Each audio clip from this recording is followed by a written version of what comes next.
Good morning, everyone. Welcome to the Foreign Correspondents Club of Japan, here in Tokyo, of course, Marunouchi. I'm Anthony Rowley, a former president of the club, and I'll be acting as moderator today. And this is the latest in what we call our series of deep dive events, in which we ask panels of experts to discuss topics of current interest. And I think today's topic fits into that category. We've entitled it The Trump Impact on the Global Financial System, or Systems. We have three experts here to discuss this issue, and I'll introduce them right away in the order in which they will be speaking.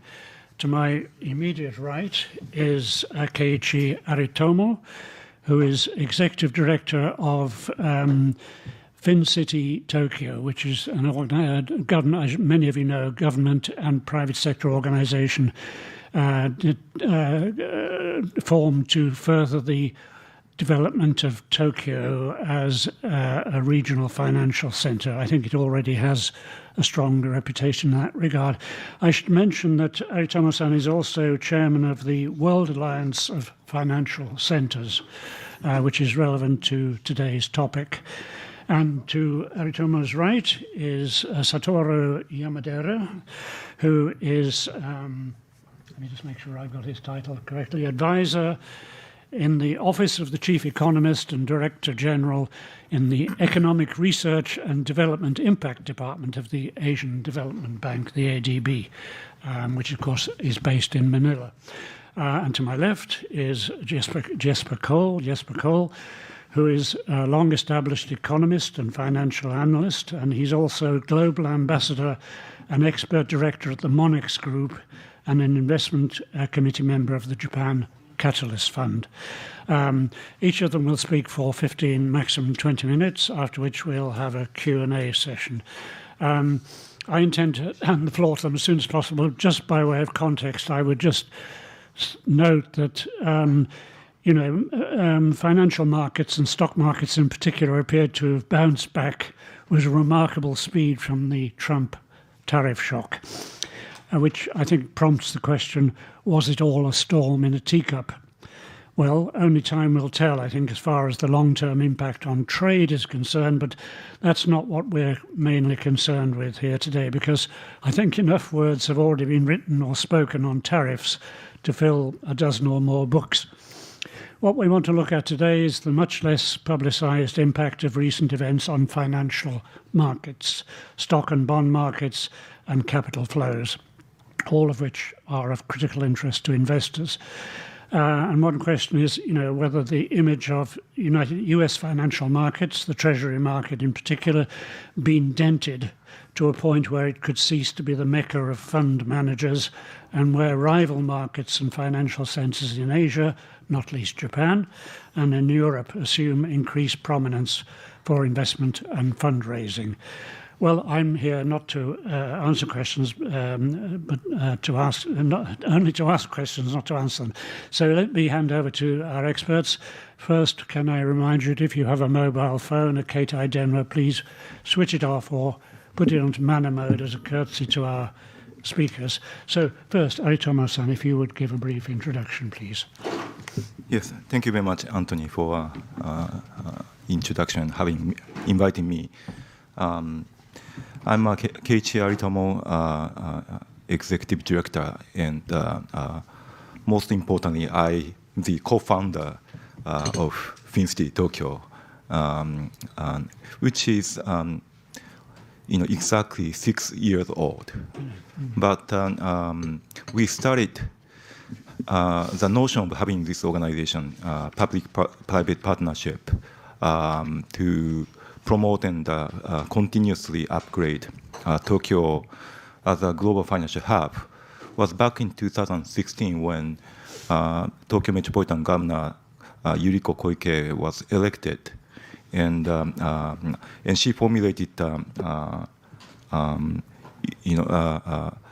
expert panel, including YESPA, and also chaired. She appointed Mr. Andy Saito as a chair, and Andy appointed me as a deputy chair because he was way too busy. wearing 9 hats or caps at that point, and already 78 years old at that point. It doesn't mean that he was old. He was quite energetic, but he wanted somebody to orchestrate the monthly working sessions. And Tokyo Governor Koike attended each one of those for 2 hours with undivided attention to the discussion. And we put together the strategy for Tokyo to turn around as a financial center. So that was the genesis. So even though FinCity Tokyo is exactly 6 years old, we started back in 2016. So it's almost like a decade since we started this initiative. And before I forget, yes, but tend to forget, he's also an ambassador for FinCity Tokyo. He tend to forget to mention about that, so that I need to keep on reminding.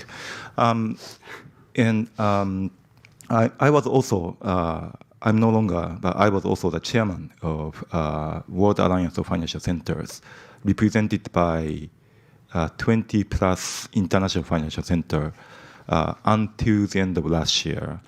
This organization was headquartered in Brussels and represented by quite diverse financial centers. However, the challenge was we didn't have big elephants in the room. United States and China. We had Hong Kong and Korean representatives, but World Alliance of Financial Centers couldn't convince US and China to join. And in a way, we were a bit hesitant to strongly persuade, because China said if US joins, we cannot join, we don't join. And US said that, well, if China is involved, we don't want to join, or things like that. So we end up having neither of them.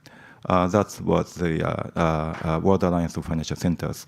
So I was appointed as the chair because they wanted to have somebody from Asia, because Asian market is growing and well positioned to represent the such international organization as well.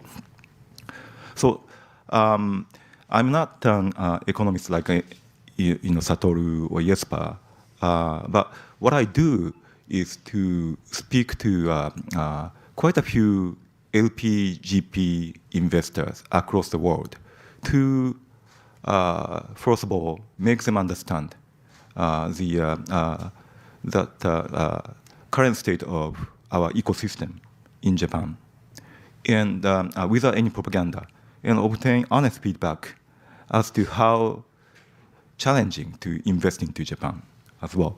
So, and then we put together policy recommendation to central government, number of different government agencies, including FSA, but also METI and Ministry of Welfare and Health, Ministry of Finance, etc. So those are the main things we do.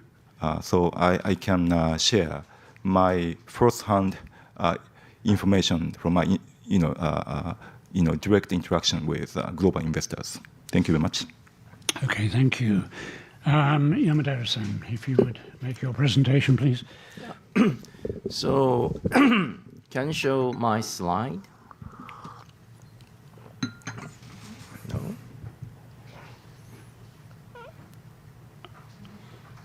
Okay, so I have to post it.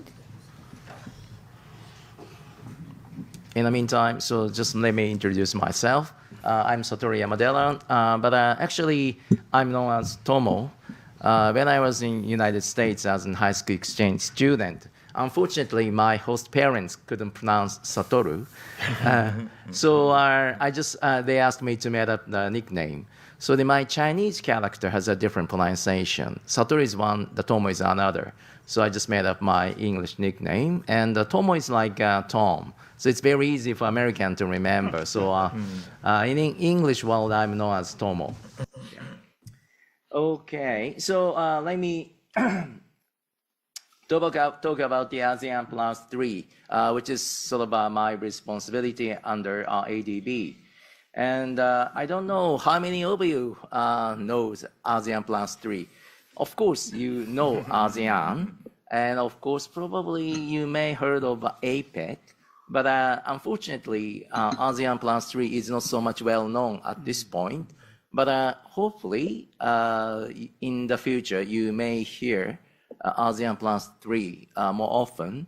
And hopefully today's my sort of talk is briefly explain what is happening, and also in relation to the sort of under the global uncertainty, how ASEAN Plus 3 is trying to act. So that's just a short remarks for today. So what is ASEAN Plus 3? So ASEAN Plus 3 is ASEAN 10 countries plus China, Korea, Japan. We call it ASEAN Plus 3. The establishment goes back to the late 90s Asian financial crisis. So after the Asian financial crisis, East Asia, Southeast Asian country realized that some sort of a financial cooperation is necessary.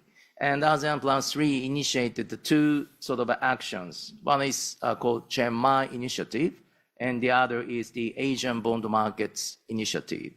Chiang Mai Initiative is sort of the swap agreements by the member countries, and the ASEAN Asian Bond Markets Initiative is to promote the local currency bond market. Well, in the sense that the Asian financial crisis was caused by the heavy reliance on the USD short-term funding. So the Chiang Mai Initiative is focusing on short-term remedy. So something happens among the countries, we can sort of extend the short-term liquidity each other. And Asian Bond Markets Initiative is a kind of a long-term commitment. So changing short-term USD funding to long-term local currency funding, which is development of local currency bond markets. So that is ASEAN Plus 3. Mm-hmm. Well, ASEAN Plus 3 is a loose collaboration, but actually it has some sort of institutional framework to support the Asian financial cooperation. So the most important meeting is finance ministers and central bank governors meeting. It always takes place at the time of ADB annual meeting. So we just had it in Milan last week. Yeah. I'm sort of traveling a lot, so I'm sort of confused. Yeah, and basically, as I mentioned, Chiang Mai Initiative, now called multilateralization, so CMIM, which is supported by the ASEAN Plus 3 Macroeconomic Research Office, and Asian Bond Markets Initiative supported by ADB, which I'm taking as a kind of a head of secretariat function. Well, I'm not going to explain much detail, but there are certain sort of forums to bring regional experts, and those sort of accumulation of discussion is sort of elevated to the first task force is a kind of a directors level discussion, and deputies and finance ministers. So, well, of course, we need to prepare a lot of sort of discussions to go to the finance ministers, but once it is endorsed, that creates some sort of a push. Well, it's not legally binding, but of course, once it's agreed, that really creates some sort of direction to support this regional discussion. So this is ASEAN Plus 3, and as I mentioned, first ABMI. ABMI started early 2000, and we tried to create the local currency bond markets. And thanks to the efforts made by the member countries, as you can see, sort of an exponential growth of local currency debt markets. This is ASEAN plus Korea and China. Actually, the Chinese bond market is remarkable. Well, now China is the second largest bond market. It surpasses Japan, so it's really big. But equally, I really would like to highlight the growth of ASEAN bond markets. Well, in total, ASEAN plus China, Korea now exceeds the size of Euro area's Euro-denominated bond. Of course, currencies are different, but this is sort of the remarkable progress. And also, as I mentioned, China is second largest, but if we look at the ASEAN countries, particularly Malaysia and Thailand, their bond market is significant in terms of the market size, I mean the economic size. So if we compare those markets with like a non-euro area, like Sweden, Switzerland, Norway, actually the size of local currency debt markets in terms of GDP, Thailand, Malaysia, Korea is bigger than those European countries. So last 25 years, the region made significant efforts, and some extent, I hope, this regional cooperation initiative, ABMI, has contributed to develop these debt markets. Actually, this is quite important because if something happens, like a global financial crisis or COVID, those sort of countries can finance by themselves by issuing local debts.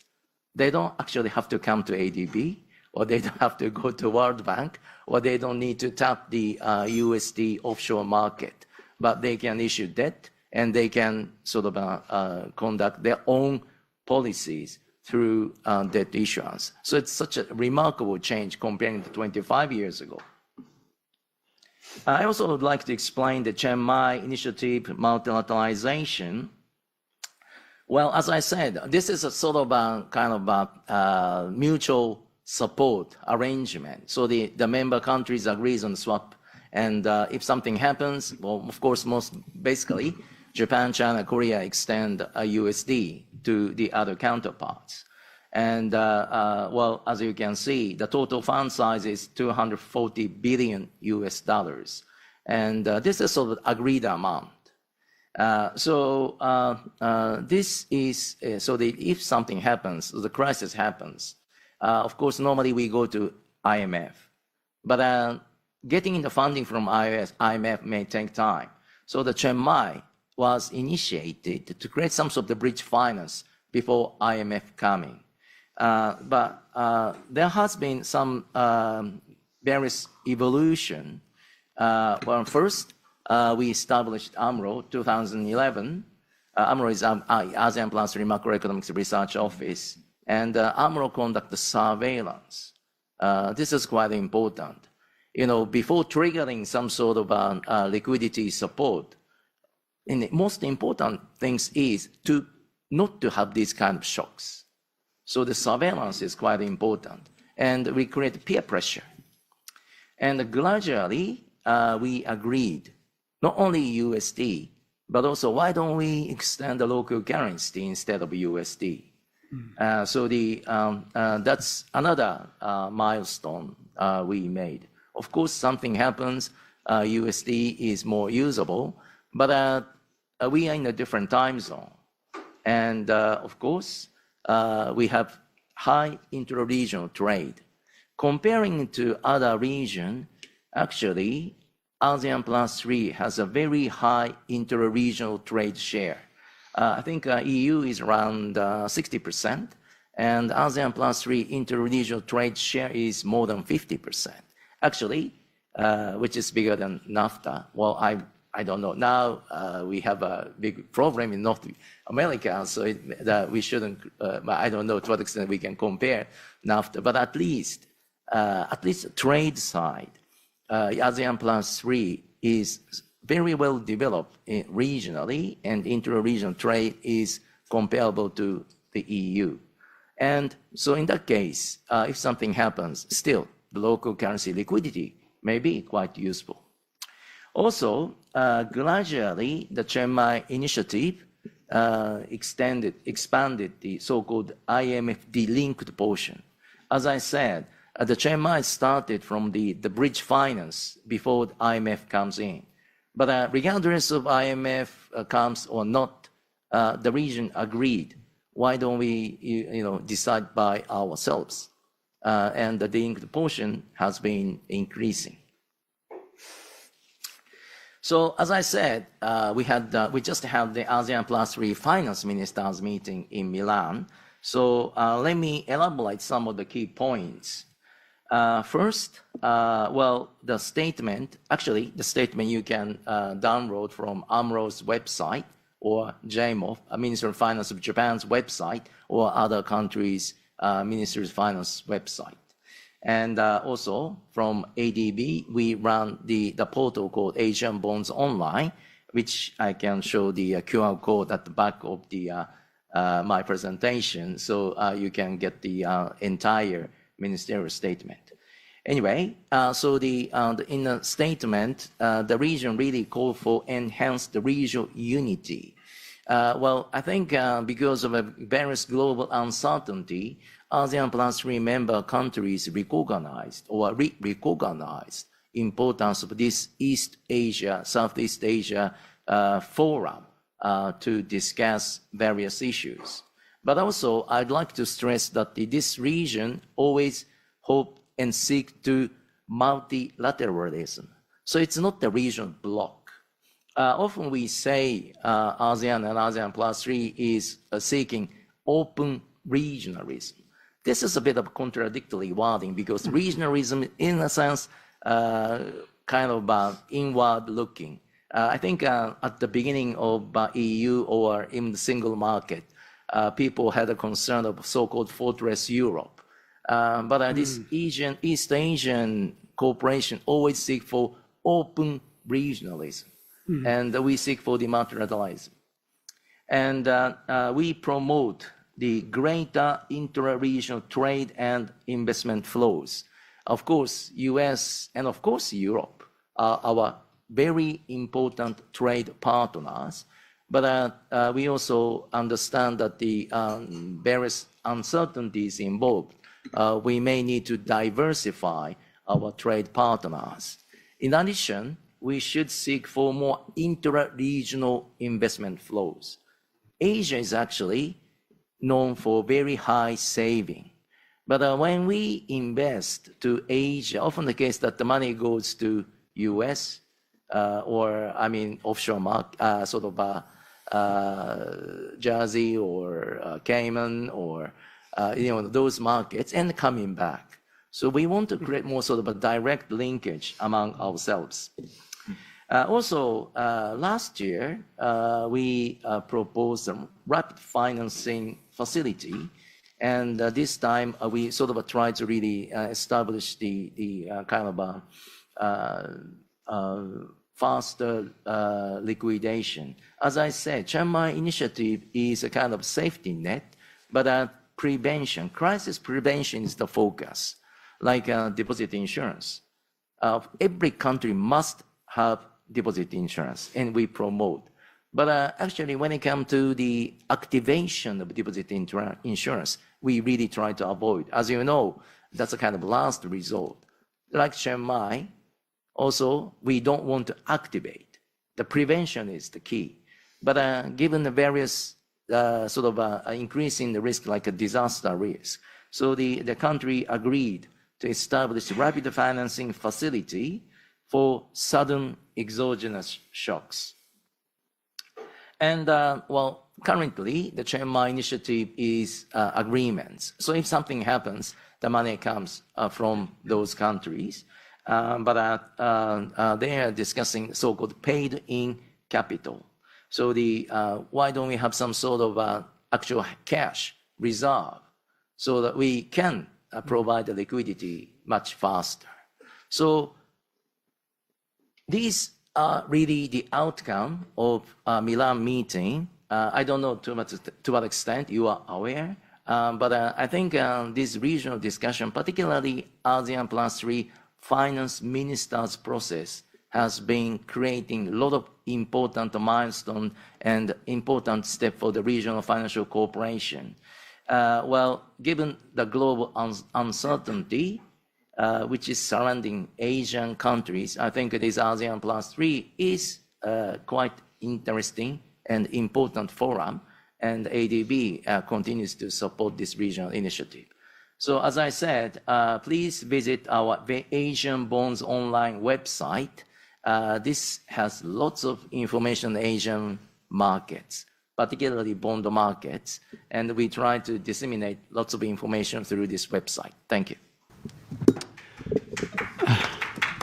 Thank you very much, Amadeo-san, for that context. Very relevant, I think, in view of the fact that recent events have prompted at least some people to say, is Asia over-reliant upon the US financial markets?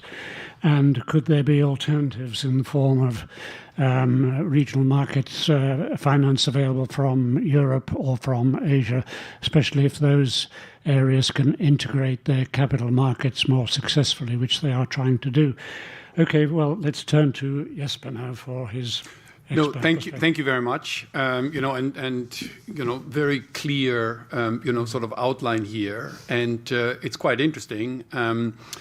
If the topic is Trump's impact on financial markets, it's almost the exact antidote to what you've just talked about. You talked about multilateralism. Trump clearly is not interested in this. It is might is right, brute force, unilateralism, the reassertion of the United States as the global rule maker, and how you cope with that, whether you're ASEAN, whether you're EU, whether you're Japan, is your problem, not our problem. So it's quite interesting, that there is this big contrast here. Now, you also talked about uncertainty, and clearly, my God, it is this Lenin quote, sometimes, centuries, nothing happens, and sometimes, in a week, more happens than in a century. Now, there's this wonderful quote by a Frenchman, and they do need all the support, particularly from me, like a German, not certain that everything is uncertain. Because what we do know after the first 100 days of Mr. Trump's fireworks have passed, what we do know is who his boss is. Because, the title of this topic here today is Trump's impact on financial markets. I think it goes the other way around. It's the impact of financial markets on Trump.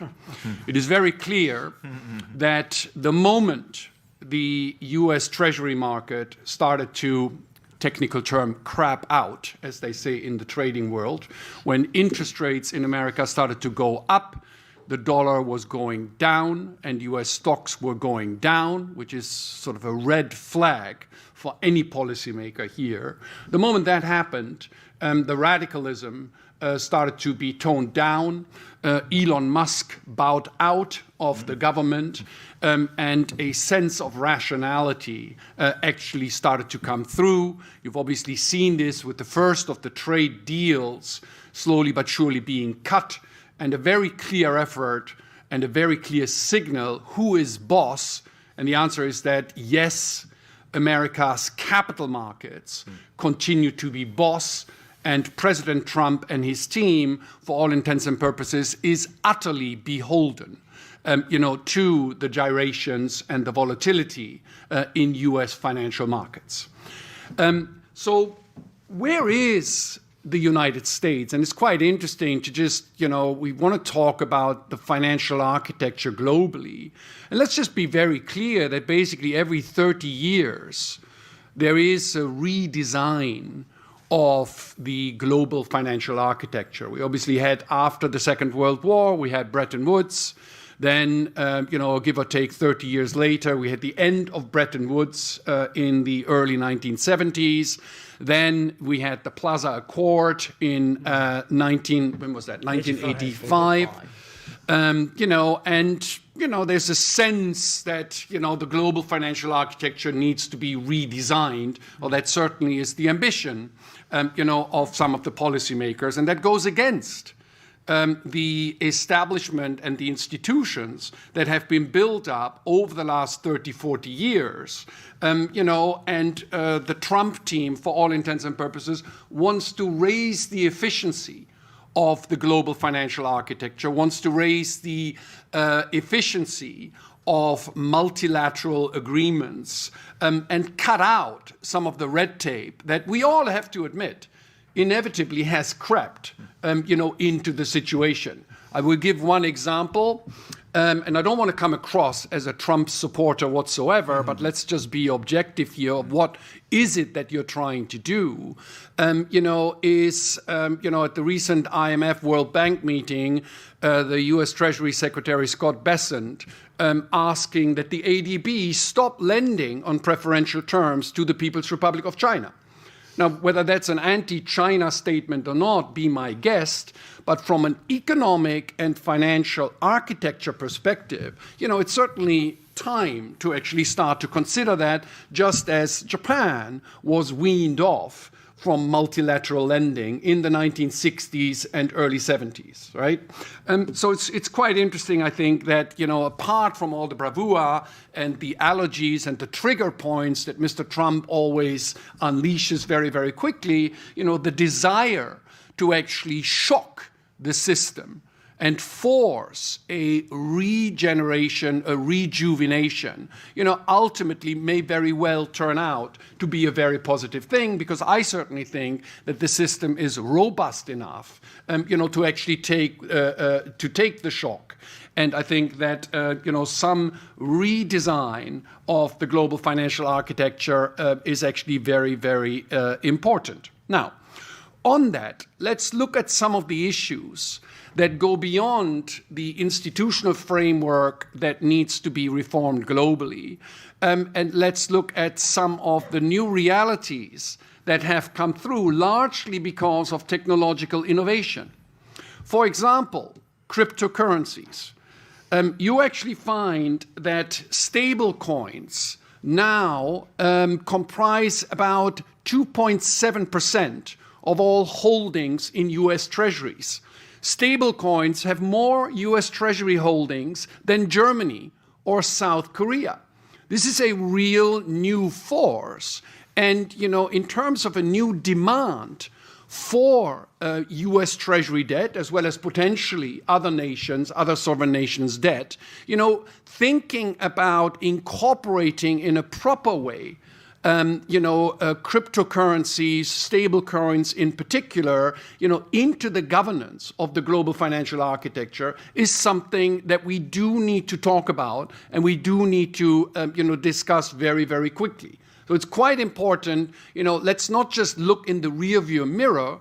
In the rearview mirror, there's plenty of room for institutional reform and making institutions more efficient. But over and above of that, you do actually have, new technology that does need to be incorporated, into the whole thing. The other element that, I think is, quite important, to remember is that, we got this lecture wonderful about the ASEAN and the desire to wean yourself off the dependence on dollar funding. Let's just call a spade a spade. Europe is very dependent on dollar-based funding. Almost 20% of Europe's financial liabilities are dollar-denominated in the euro bond market and the various structures around that. And, that is ultimately an unholy construct, because the ECB, the European Central Bank, is not the lender of last resort and is not the provider of liquidity. It is the Federal Reserve. And thinking about weaning yourself off that dependence is something that does actually have to be considered. So it's quite interesting. And the final point I wanted to make is, I've written about, with Trump's governance changes. And what I mean by that is that everything, if you're in financial markets, right now you cannot sleep, because there is a tweet that, will trigger volatility as opposed to the governance, right? It took over a year and a half for the Plaza Accord to be worked out amongst the G7 countries alone. Bretton Woods took almost 2 years, right, of the best and the brightest to actually sit in rooms and negotiate and come up with a governance framework here. Now what we have is governance by tweet. Right? And so that obviously is unsustainable, because that is an issue of trust. And ultimately, money is about trust. And think about it, my home country, unbelievable. We have a new government, a conservative government that is basically pro-American. And you've got one of the leading financial politicians, right, demanding that Germany considers whether it is still safe for Germany to have its gold reserves in custody of the Federal Reserve. Think about that. That is unbelievable, right? But that's the degree of distrust that has come about over the first 100 days of the Trump administration, and over the next 100 days, or over the next 1,000 days, or however many days are left, that trust need to be clawed back, need to be rebuilt, because it's very clear that, the dependence of the global financial architecture on the United States, the dependence on the depth and the breadth of US capital markets is not going to go away, particularly since it is exactly those US capital markets that are actually going to hold accountable the current president. It's the only thing that he actually listens to. Maybe he listens to his wife. He's probably a wise person. Final point, the role of Japan in all of this. And I think that, this capitalism that works, Japan is a system that, is very competitive, is perfectly free market, allows and encourages risk-taking, and creates an overall society that is remarkably resilient to all sorts of shocks, right? Whether they are natural disasters or whether they are financial disasters. Yes, you can worry about dollar-yen going back to 110, but I guarantee you that this is not going to destroy Toyota. They'll find a way, given the levels of reserves that they have, to actually not just muddle through it, but to actually come out stronger.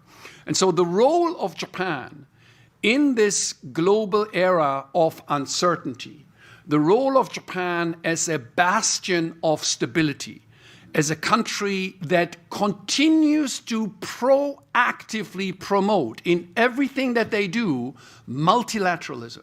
Japan is not about might is right. Japan wants to be inclusive, and whether that is the ASEAN countries, whether that is Europe, whether that is the United States, and even the People's Republic of China. So it's very important, I think, that the role of Japan as a global stabilizer, is actually going to start to come to the fore on that. And you obviously find that, God bless him, the world's greatest investor, Warren Buffett, as you know, he is retiring. And his last message and his last actionable point to the world is to commit more assets into the Japanese capital markets because of the value that is being offered here in Japan, as well as, the stability and the will to actually look forward here. So I think it's very, very important. I think that amidst this global chaos, and this, sort of uncertain age that has been forced, I think the role of Japan as a stabilizer, the role of Japan as a mediator, the role of Japan as Pax Nipponica, I think is going to get stronger. Thank you. Okay, well, thank you, Jesper, for that usually incisive presentation. I should have mentioned that you were ambassador for FinCity. I didn't, but I think you've just made that point very clear.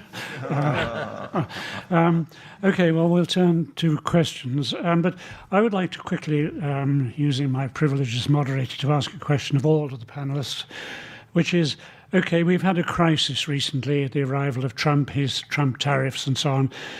That crisis seems to have receded somewhat now, and financial markets are almost behaving as though nothing ever happened. So has the impetus for reform gone away or not? Or do you think that, that Europe, of course there's no one here to speak for Europe actually today, but Europe and Asia are going to respond meaningfully to this challenge. I mean, they're both centres of enormous savings. And a lot of those savings don't go into investment in Asia or in Europe. They go abroad. They go to the United States or to Canary Islands or wherever, and a lot of it is directed back to Asia. But now that Jesper has said that Trump has realized that the financial markets are the boss, not him. So, as I say, has the impetus for reform gone away? And second part of the question on Japan is, we're seeing initiatives in ASEAN to unify capital markets, but Japan, I may be wrong in saying this, doesn't seem to be fully part of those. So, aimed mainly at you, sir, is Japan going to become more involved in these ASEAN moves towards integrating capital markets? So, Haritomo-san. So, as I mentioned, I'm speaking to quite a few international investors. And most recently, I was in Miami to attend the investors conference. We had 3,000 people gathering in Miami. Not because of its, to some extent, it's because it's nice to be in Miami in winter. So we met with quite a few LP investors and GP investors, and I organized the Japan investment session. There are many sessions taking place simultaneously. So it's a competition of attention among the attendees. But Japan session was fully packed. Who is? Fully packed.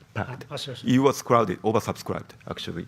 So which indicate that there's a tremendous level of interest in Japan.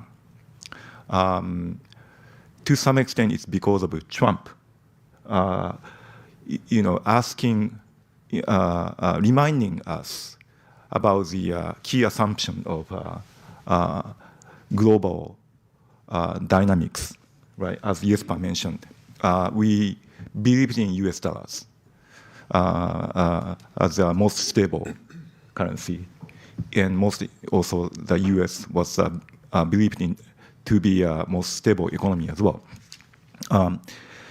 So I think Japan is considered as the most stable economy and also most stable society. From a political point of view, I ask a question to the audience. Did you know that we had 4 prime ministers over the last 4 years? And how many prime ministers, how many presidents did you have over the last 8 years? They only had Biden and Trump. So in this sense, it's very different.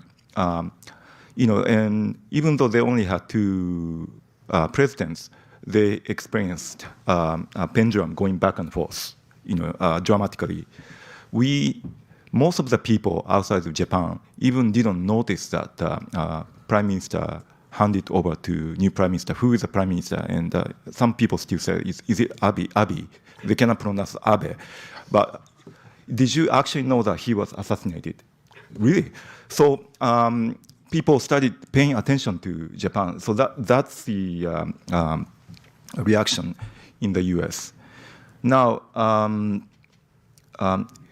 they see, global investors see a lot of growth opportunity in Japan, largely because of the market reform and also JPX effort led by Mr. Yamaji, CEO of JPX, to enhance capital productivity of Japanese corporations. Issue is that we have way too many listed companies, as many as almost like 1,300, while in the US they only have 4,200 public companies. And 3%, top 3%, which is representing Nikkei average, basically, represent 67% of our total market capitalization as well. And then their business is not based in Japan, so they, actually we had, we hit the record high quite a few times last year. Nikkei was doing well. However, in terms of US dollar denomination at the spot currency exchange rate, we never hit the record. The highest point was back in 2021 in January, when the $1 was only 102 yen at that point in time, right? So that was the actually highest point in terms of US dollar denominated base stock market situation. So from an investor's point of view, the biggest challenge of investing in Japan is currency, because Japanese yen is one of the most volatile currency in the world in terms of the volatility of pairs over the last few years. Japanese yen is even more volatile than Argentina peso or Turkish lira. So it's almost becoming like an emerging market currency as well. So we have to stabilize JPY as well. With respect to the second question, if Japan is taking enough leadership, well, ADB is led by Mr. Kanda, Japanese, and Mr. Nakaso, our chairman, has been driving APAC, Asia Pacific Business Council's financial committee as well. So I think Japanese senior government officials are increasingly taking a leadership role, and Mr. Nakaso is quite passionate that carbon credit market is integrated across Asian markets as well. And because of Trump, I think Europe is getting more united, and especially Canada is more united. But in fact, I spoke with a few people in Calgary and Alberta. They want to be the 54th state of the United States as well. So it's not necessarily fully aligned yet, but largely more integrated. At least Toronto and Montreal, those are competing cities, have been not necessarily getting along, but now they are more integrated as well. So, and then, Asian market has been quite dependent on US dollar, especially ASEAN, but they want to wean off. This is the first time I heard this English, but they really want to wean off, and they don't necessarily fully trust China. So they don't consider China as a replacement or alternative for the US or US dollar either. So Japan's role is increasingly more important. And ESG, for example, or sustainability investment has never been politicized in Japan. We genuinely believe in the importance of achieving net zero by 2050. So we may be considered slow, but we are steady. And we don't change the policy despite the changing of the power in politics. But the transition is quite smooth as well. So that's I stop here. Thank you very much. Okay, well, I don't want my question to dominate the whole debate. So Yamada-san, brief comment or just... Okay. So, two questions, I think. So one is the whether, I don't know whether it's called reform, but at least the question the Trump administration raised was the kind of question to the status quo and whether this continue or not. And the second question is position of Japan. So the first one, question to the status quo. I think we need to really think why these sort of, U.S. proposal came up. The first, I think we need to realize that the existing so-called market mechanism of capitalism has some sort of a deficiency. And this was the basis. So we need to think how to mitigate those problems. Since development bank must sort of alleviate the poverty, we continue to do so. But let's say we also may need to admit the fact that the so-called climate change discussion probably focused too much on CO2 emission, and maybe there was some sort of the area which overlook the cost associated and which may create burden on the developing countries. So I think it is quite important. Let's say, just to take an example of climate change, previously we tend to focus what's green and the CO2 reduction, and probably we stopped thinking. But now what we need to do is CO2 reduction must lead to the reduction of fuel consumption, which also lead to the cost reduction and creates the economic benefits. And then we can make a more persuasive discussion. So we need to think that the what has been posed by the Trump administration, what was the root cause of those actions, and how we need to mitigate, and how we can fix the problem. Well, basically, I believe in market mechanism. And before joining the ADB, I was a central banker. I worked for the Bank of Japan. So I very much agree on the view that Jesper mentioned, that the market is sort of important, and that forced the kind of change of the Trump administration. I think to some extent that is true.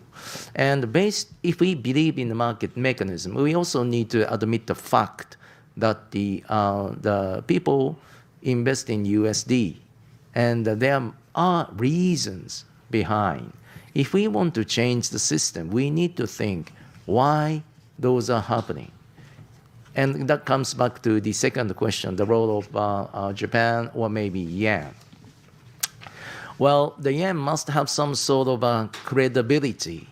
I'm not mentioning that the so-called yen's internationalization or yen will replace the USD, but I think we can consider some sort of complementary positioning or a supplementary position, which USD may not be able to provide. For example, the time zone. When Asia is open, US is closed. So if something happened in the international market, unfortunately, I'm not quite sure to what extent Fed can wake up in the midnight and agree to provide the liquidity. So in such case, yen may need to be the alternative of USD, and we may be able to create more sort of a stable financial system. If we can get sort of credibility, people may want to have some portion in Japanese yen. And desirably, we should have more sort of investment opportunities. People invest in USD because there are a lot of investment opportunities. We need to think to what extent yen or euro can supply those investment opportunities or not. Again, market is quite rational. That's my belief. But of course, that's not panacea. There are certain deficiencies, particularly in terms of wealth distribution. So we need to think how to fix it. And we need to sort of increase the efficiency of the market mechanism, which I think comes back to the first question, what was posed by the Trump administration, what we need to fix. That's my comment. Thanks. Okay, thank you. Just very quickly, I mean, as an investor, right, what I care about is I care about liquidity and I care about metabolism. And Japan is off the charts. If you look at, corporate metabolism, so mergers and acquisitions, management buyouts, IPOs, bankruptcies, it was wonderful, right? For the first time in 30 years, Japan is becoming unstuck. And so you ask about reform. Japan doesn't need reform. Japan is now about action, liquidity, and whether you are a domestic investor or whether you're a global investor, the fact that you've got liquidity, that you've got turnover. If I want to put $10 billion to work in the next 2 hours, Japan is one of the 2 markets in the world where I can do this, both in equities as well as in fixed income. I cannot put $10 billion to work in Korea over the next 2 hours without I will impact the price. So it's very important, that the benefits, the dividends of all the reforms that incrementally were taken over the last 20 years are now all coming through. And very important here, the Bank of Japan. Yes, Japan, one of the greatest experiments in financial socialism in economic history. Almost 10% of the equity market at one point were owned by the Bank of Japan. 60% of the government debt market owned by the Bank of Japan. 11% of the corporate credit market owned by the Bank of Japan. Now, Mr. Ueda, the governor, he has one mission, which is to re-privatize Japan's financial markets. And so they have stopped buying ETFs. They have stopped lending to zombie companies. They have cut back dramatically their JGB purchases.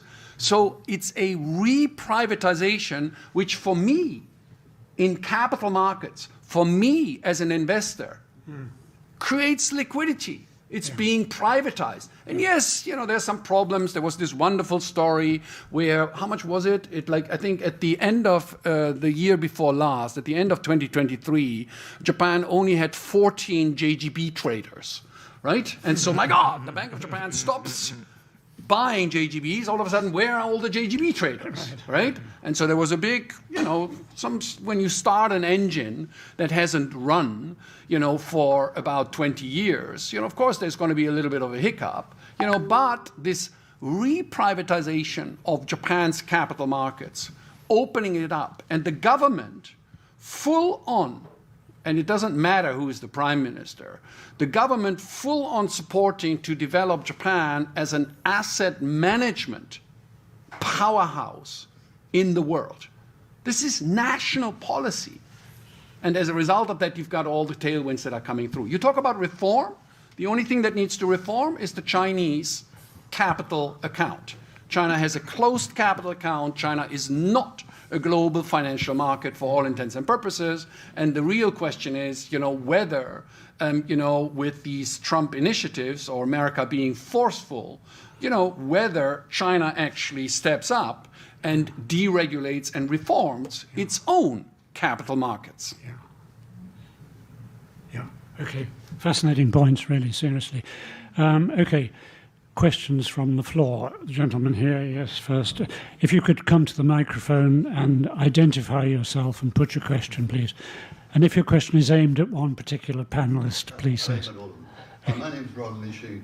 I work with Mountain Pacific Group. We're working in Japan together with Nakasa-san and his colleagues on some of the initiatives to assist in building Japan as a financial center. If you look at the global financial center wannabes, there's about 20 of them. But they all have the same problem, that they have no global financial assets. In other words, in order to be a global financial center, you have to trade global financial assets. And currently in the world, there's only 4 global financial assets. That's the dollar, T-bills, treasuries, and the S&P 500. In other words, what I mean by global financial assets, these are assets which are held in every global investor's portfolio. And therefore, to become a global financial center, you have to trade global financial assets. And all dollar financial assets trade in the US time zone through US institutions, and you can't displace them.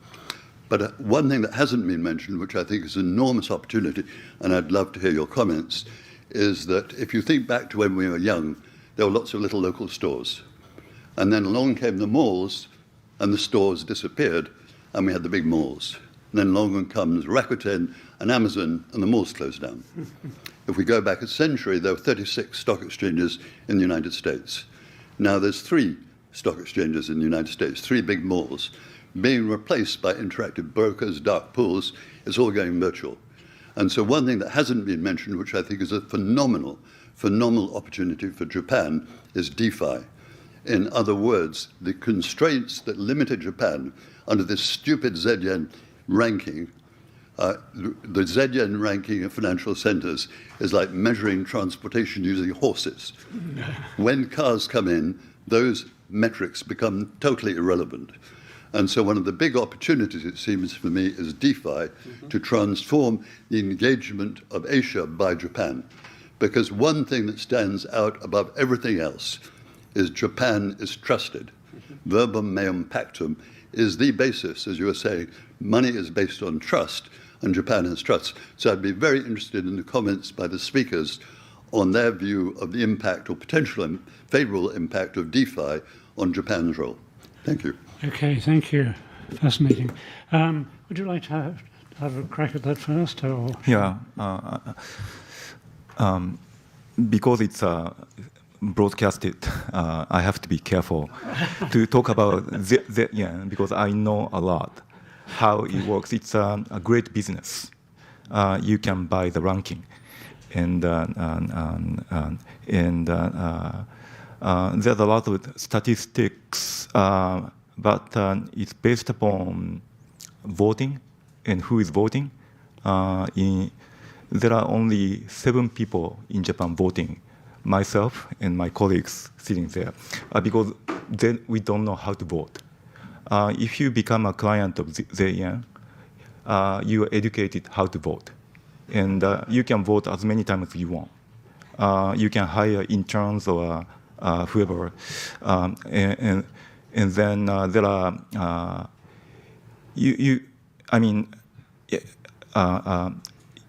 Shanghai can vote, Beijing can vote for Shanghai, etc., vice versa. So, the point. So, in this sense, it doesn't represent much. It represents and 50% people voters are from China and 20% Korea, and so, and only 7 people from Japan. Nobody from the U.S. actually. No, U.S. doesn't care because they believe they are dominant. So, but we got to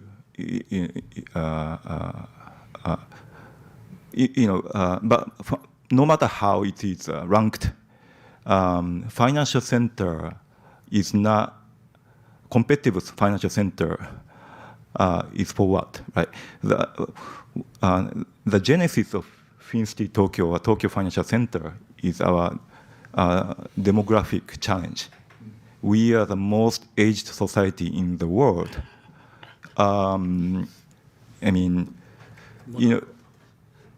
No, Japan is number 1. Japan is number 2. No, Monaco. Monaco is older. Older? Is it? And richer. Oh yeah, they are rich. Oh, no, but I think Hong Kong actually recently surpassed Japan too. So It's not true. But anyway, we have no. Hong Kong surpassed in terms of number of people above 100 years old. Yeah, so I think Japan is a kind of blue zone. Good thing about Japan is that ordinary people can live long. In the U.S., we don't have that kind of problem because only rich people can live long. I need to be politically more correct, but so financial center is to cope with our funding because we have a quite peculiar issue. People tend outlive the wealth. People tend to live too long. Even not wealthy people will live too long. So how can we upgrade our capital markets or investment opportunity to be able to financially afford healthy retirement? So that's the purpose. So I think the way to measure competitiveness. There are many number of different measures, and it doesn't matter. We need to be clear what kind of problem we are trying to solve as well. Is this the question? What else? DeFi, the question of DeFi, the importance of DeFi. Decentralized finance. Decentralized finance. Blockchain. Oh, yeah, DeFi. Oh, I guess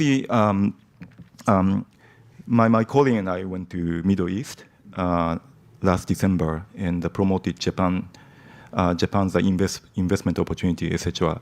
But I typically do is shopping of shopping, not necessarily buying, but window shopping of real estate. So I looked around the real estate market in Dubai. It's booming, definitely. And I asked a question. There are a bunch of conversation going on in Russians and Chinese, etc. Most decisive buyers are Russians. And I asked the broker, how can I buy this and this, right? Pretended to be a billionaire. I'm actually not.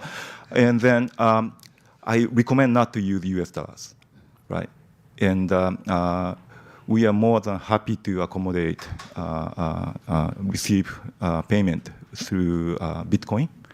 So I think, US-centric world is still very important because, foreign government reserve US dollars to represent 58% or so. It used to be 73% 2 decades ago. So it's a decreasing, but still the most important currency in the world for sure.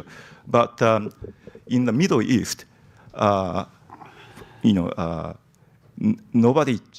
people are trying to stay away from US dollars because it's so painful to be scrutinized and going through SWIFT. Never use SWIFT, and we don't recommend you to pay by US dollars. Those are the key messages from the major brokers in Middle East as well. So that's another side of the world, and we have to be aware. And Japan needs to, broaden our aperture to see what exactly is going on, not through the US, but we have to have our own eyes to understand what's going on in the world as well. So that's how I see it. DeFi would be actually important. So in this sense. Okay, thank you. Yamadeo-san, do you want to make a brief comment on? Okay, so, well, first, it's not easy to define what's DeFi, but let's say technology is important, and Japan may be able to sort of harness that technology and create a new sort of financial transaction.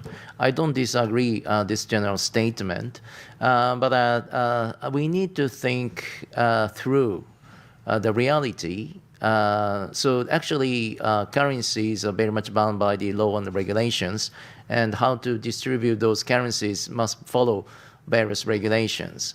Actually, technology cannot change law and regulations. Often I have a discussion with tech guys and startups, and they tend to overlook the facts and regulations. Well, the important point is this is more or less kind of tactics. It is very important to understand all various regulations related to financial transactions and make sure that how we can sort of overcome some of the deficiencies. And that's exactly what we've been discussing under the ASEAN Plus 3. So thorough analysis of different countries, different markets, and always there's some sort of common area, common ground that we can work on, and the technology may be applicable. So in that area, yes, I think Japan has some sort of a trust. The new transaction always requires some sense of trust. So if something workable in Japan, this may be regarded as a model, particularly in the context of East Asian, Southeast Asian countries, because the legal system in Japan is civil law country, and like Thailand, Vietnam, Indonesia, actually Korea and China is quite similar with Japanese legal system.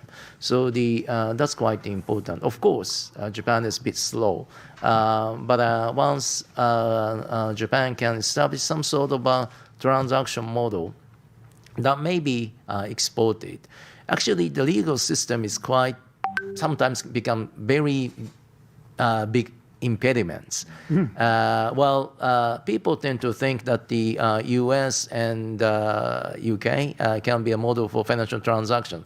Some extent, yes, but if you look at Europe, they always are struggling previously, because now UK is out from EU. So, but previously they struggle how to sort of combine the UK law system and the continent civil law system.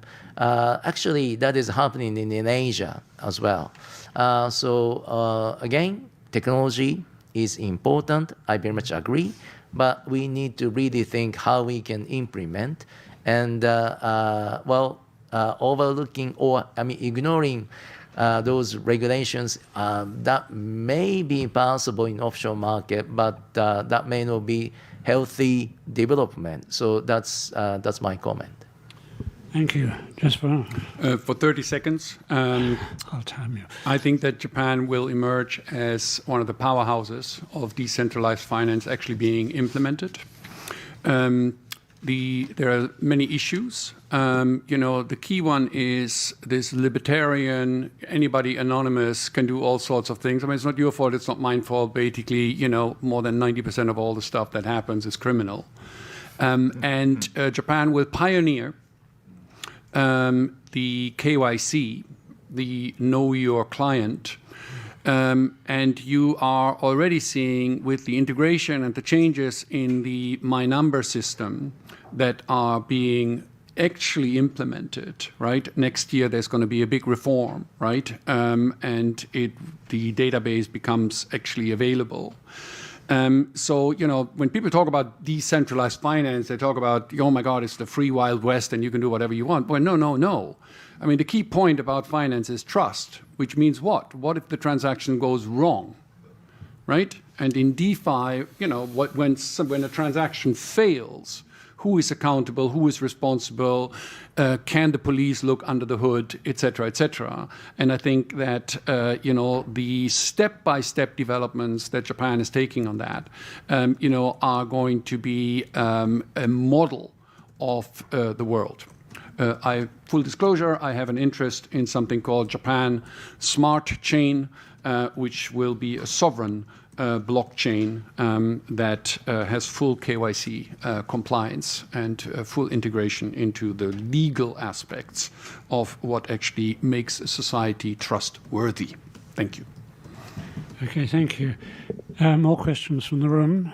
Anyone? Or online? Do we have questions online? I don't think we do it. We have quite a few participants, but no questions.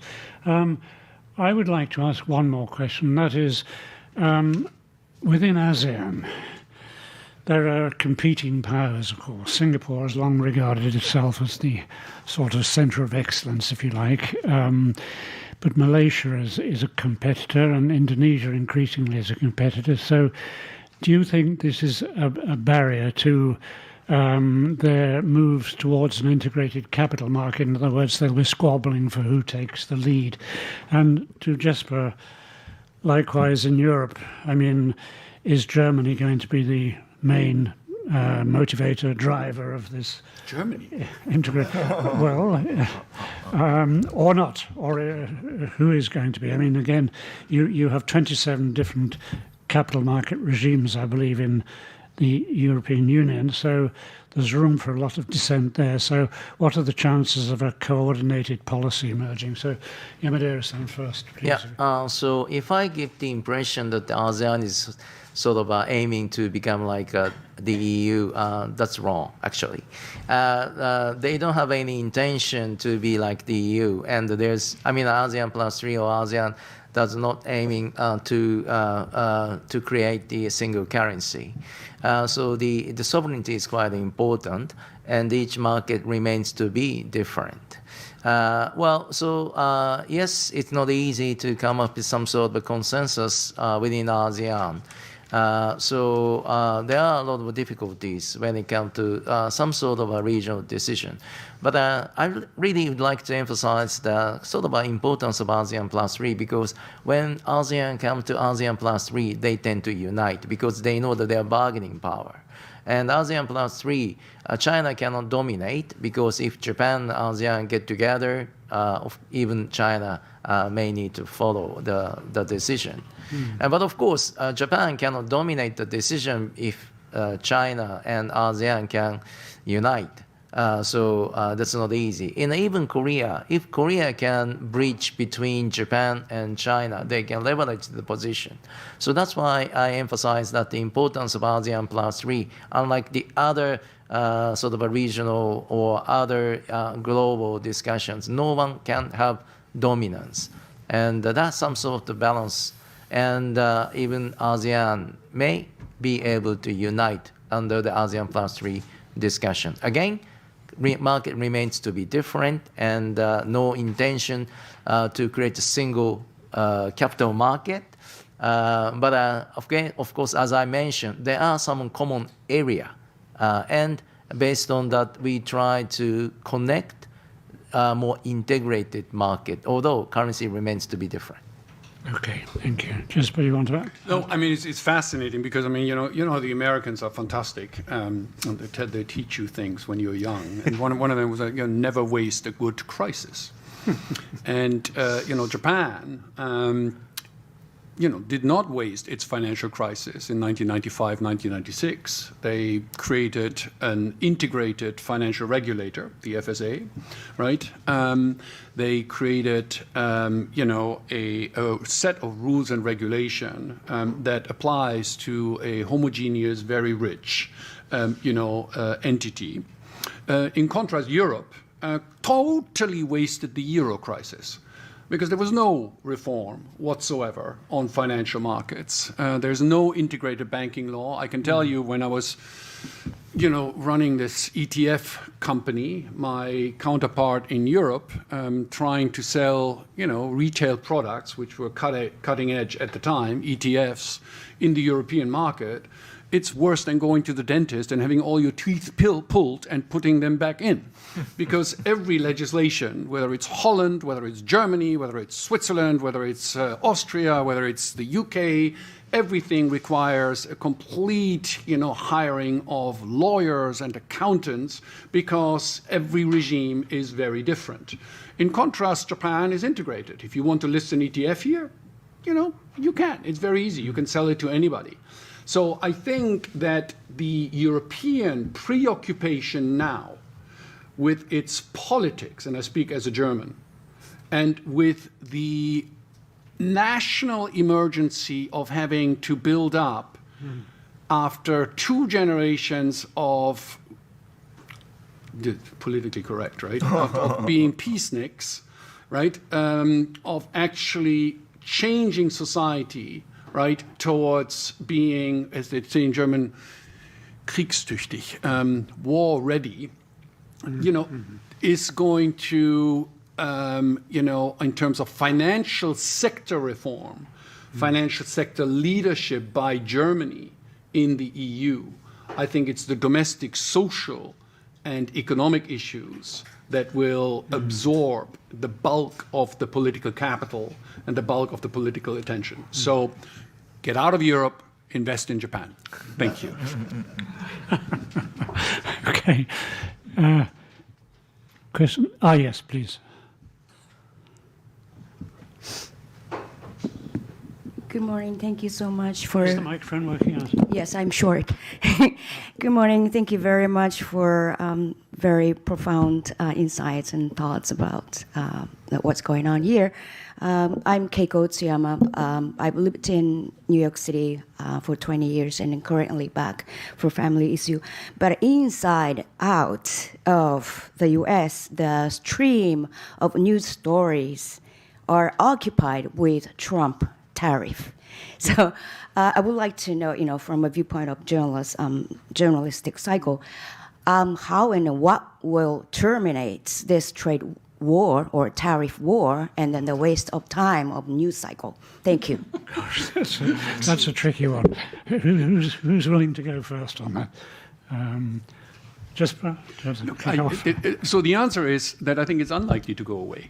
Because this obsession that these people have with, collecting revenues from global entities to finance a tax cut for Joe Sixpack, that obsession is going to stay.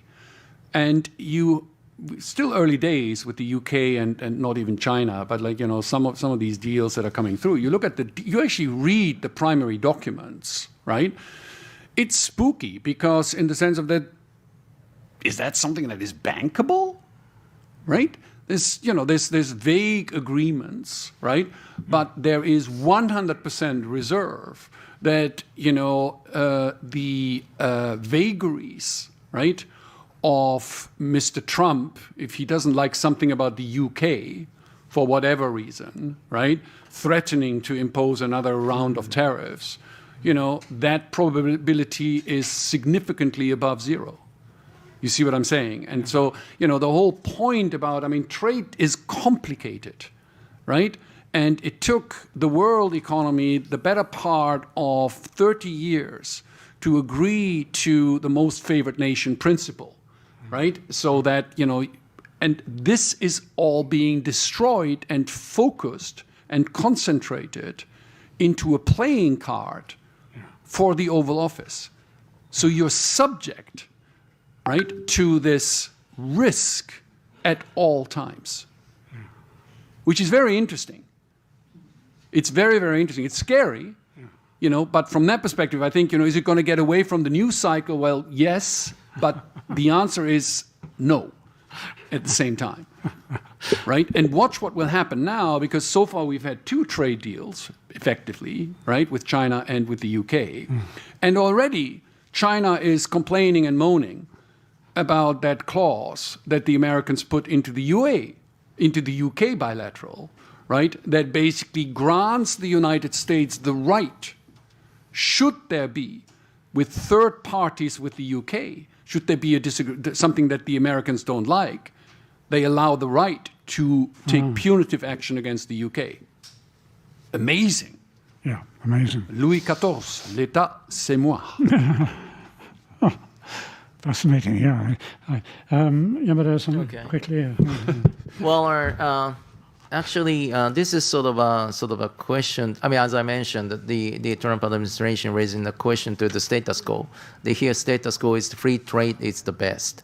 And actually, nobody knows the answer. But actually, we need to see who really bears the cost of tariff. Buyer or seller, depends on that outcome is different. And when we see the outcome, then the U.S. government needs to think whether that is as expected or different result. So 90 days after 90 days, the actual sort of a tariff comes, and at least even a 10% increase, the basic tariff. This 10% needs to be borne by someone. Who bears the cost? U.S. consumers or exporters? So then I think we will see whether policy will remain or change. Okay. So I want to add a few statements. I also spend 1/3 of my time in New York City and 2/3 in Japan, and it's going to be reversed shortly. So I speak with quite a few investment managers close to Trump. And they like Trump administration very much because it's lucrative. So, Jesper said that who is the boss? Market might be the boss. But volatility is quite lucrative for people who are around him. To have some sort of a front runner or insider information. So market is turbulent and quite chaotic, but there are people who are benefiting out of it. Not everyone, but so in this sense, it's not necessarily a bad thing for Trump to have a market being so turbulent. You would argue there's a conflict of interest, but the interests are fully aligned among Trump administration people around him, right or wrong. I'm not arguing which is right or wrong. One indication, I have a son who goes to a STEM high school in New York City, which is known for scholarship. There's a number of different rankings, just like a ZM, right? One way to look at the high school is based upon number of students getting accepted by Ivy schools. The other one is how much scholarship they get, and my son goes to the other one. I kind of underestimated he was not smart enough to get accepted by Ivy, so I don't saved up enough money. I underestimated. He got accepted, but he didn't get scholarship, and then but nobody around him got scholarship from Ivy either. So and many of them either decide to carry on to state or SUNY CUNY in New York, but some of them decide to go back to their own country because it's no longer affordable at all. $80,000 per annum. That's 3 times as much as average household income in Japan. It's impossible. So I think brain drain is already happening, and at some point, I think billionaires around Trump might say, we cannot keep on doing this. We need to have those people to, maintain the competitive advantageness of those billionaires' own companies as well. You want to say something? On that, I have the complete opposite opinion. And again, I mean, Trump is a dangerous person to comment on because he immediately triggers an emotional response in one way, form, shape, or another, right? As an economist, whether you like it or not, these,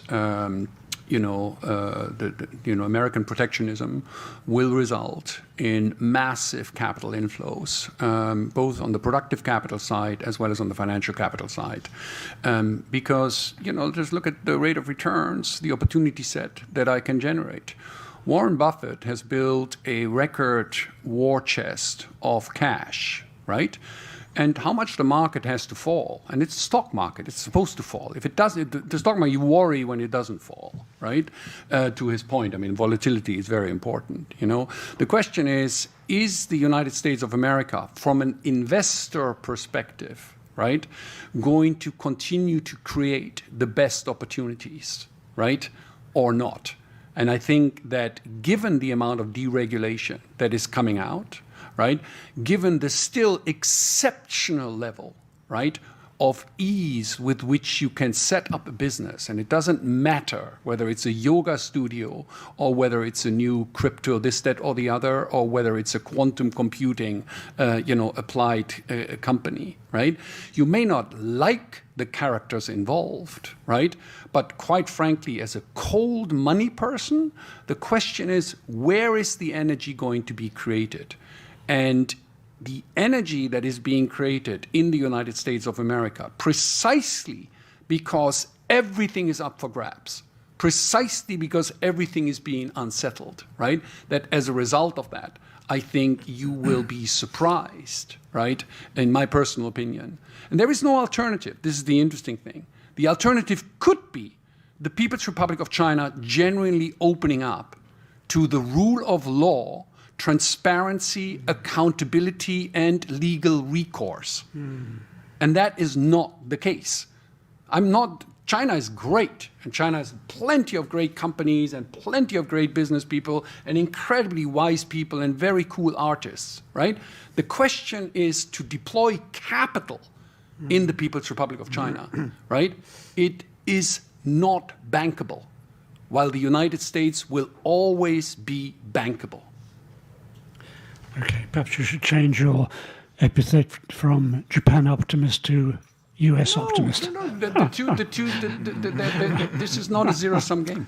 Okay, well, unfortunately, we've come to the end of our time. I think we've raised some important questions and issues here, and I hope our experts have been able to answer at least some of them to your satisfaction. Okay, well, as is our custom, here in the FCCJ, we offer 1-year honorary memberships to our guest speakers. To Aritama-san, there is your, and Yamada-san.